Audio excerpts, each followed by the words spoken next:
नंतर महत्त्वाची बातमी आहे। कोल्हापूरच्या अंबाबाई मूर्ती संवर्धनासंदर्भात धक्कादायक माहिती समोर आलेली आहे।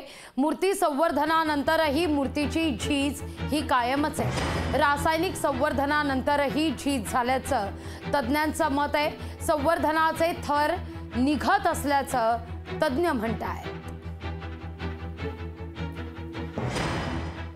याकडे जर लक्ष दिलं नाही तर लोकांच्या भावना दुखवणार आहेत, किंवा लोकांमध्ये एक उद्रेक निर्माण होणार आहे।